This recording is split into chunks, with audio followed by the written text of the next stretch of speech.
Airlines retired. No. The Yellow Rose is offering rides today and tomorrow. Now representing the disabled American veterans, Larry Kelly in Panchito.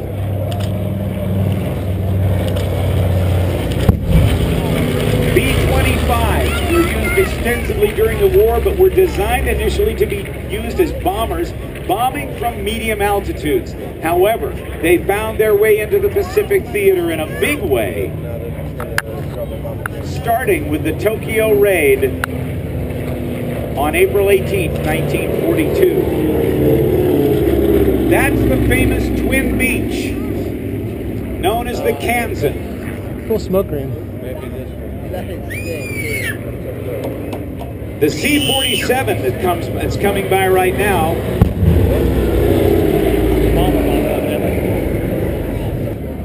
has a remarkable history because that one actually saw service on D-Day, June 6th of 1944.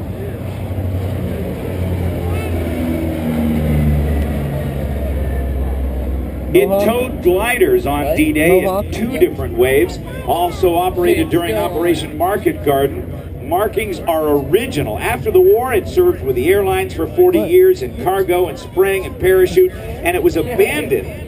And then it was restored from that abandoned state in the summer of 2010 by a group led by James Lyle. Here we are in formation, rolling into the loop, ladies and gentlemen. It is all about perspective for this show. From here, you can't tell which is the scale, which is the real, as they come down on the backside.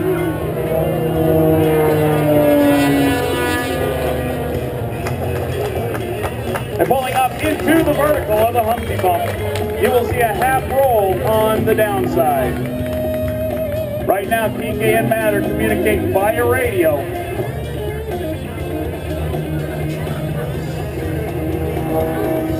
Yesterday we were fighting terrible bugs, and here we're in a much better condition. Calling for the 3 and the 4 points of a 4-point roll. Should have been on the inside. And again, right down on the deck. Watch him now for the super slow roll. Oh, ever so slowly. God, as he rolls that aircraft. Listen, what happened? We knew that was going to happen, ladies and gentlemen.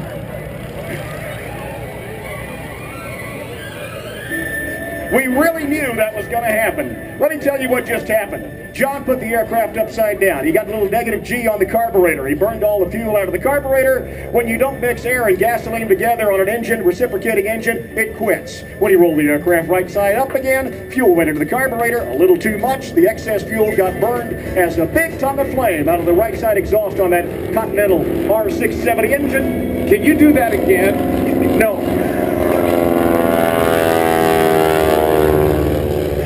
On the stick, ladies and gentlemen. You know, watch it now. As he does point rolls across the top, 2 points of a 4-point roll as he climbs up on the reverse Cuban 8. Again, a figure 8 leg on its side, its show center. Notice how he's always playing with the ragged edge of performance in this airplane. He's on the ragged edge. He's at near 0 airspeed right now. The controls are mushy. He has really got to get some airspeed, so he pulls back on the stick and points the nose at the ground. As it crashes up the medium, he gets up over about 130 miles an hour. This aircraft has a VNE, a never exceed speed of 186 miles an hour. This square loop flying upside down now. He's at 350 feet above the ground. He pulls back on the stick, points the nose at the ground. He's going to make one more corner on the square loop, but he does it with a 5G pull at the bottom of that dive. Ladies and gentlemen, Mr. John, give him a great big wave because he's waving at you from the open cockpit of the airplane. Look at John's arm out there as he knew that was going to happen. But you notice he quit waving when that happened too. He got real busy in the cockpit. Red, it looks to me like he burned all the hair off his arm. The right arm at least. Bringing it back around, ladies and gentlemen. Watch him now. Cross control. You can't do that, John. Look at that. Right rudder, left aileron, nearly dragging the tail into the ground, all the way down the show line in that total slip maneuver. Again, like I said, The steerman experts say you can't do that, but then John is the steerman expert. If you didn't master this airplane in 25 hours, you're going to be a bombardier. That's right. That's right. Or a navigator, maybe. Again, slipping all the way down the show line in the signature John Moore maneuver. He's landing. He's inverted, ladies and gentlemen. Now, wait a minute. Look at his landing position. He can't do that. No, you don't do that. Watch him as he sets up for landing. He'll slip the airplane all the way down, but only after he snap rolls on final. Nobody makes an approach to landing quite like John Moore, ladies and gentlemen, and how honored we are to have him here. It's Sun and Fun 2013. Ladies and gentlemen, the one, the only, Mr. John Moore. Aerodynamics.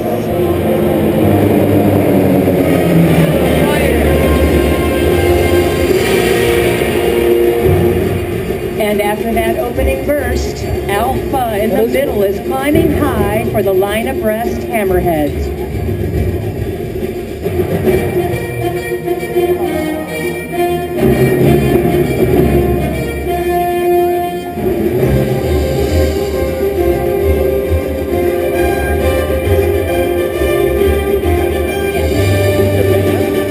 Yeah, look at that. Looking good. We want to say a big hello to GRT Avionics, one of our sponsors here of our Eagle systems. Now, watch this. We're going to move the planes around from the back and bring it to the front. Alpha, take the wings. Robert Kelly, what's up?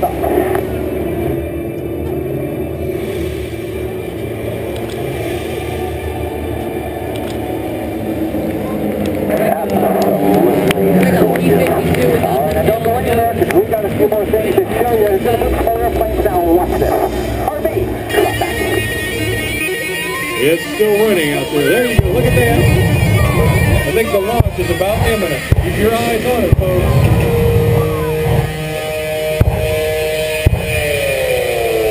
The wild, wicked Willie is about to launch.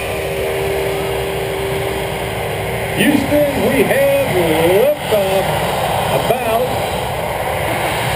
now.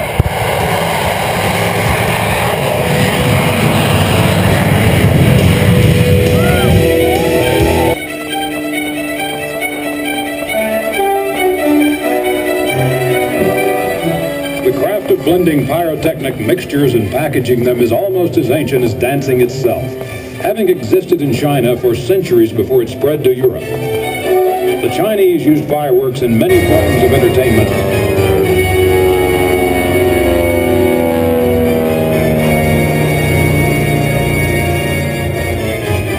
That's cool.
I hope you can't see any of that.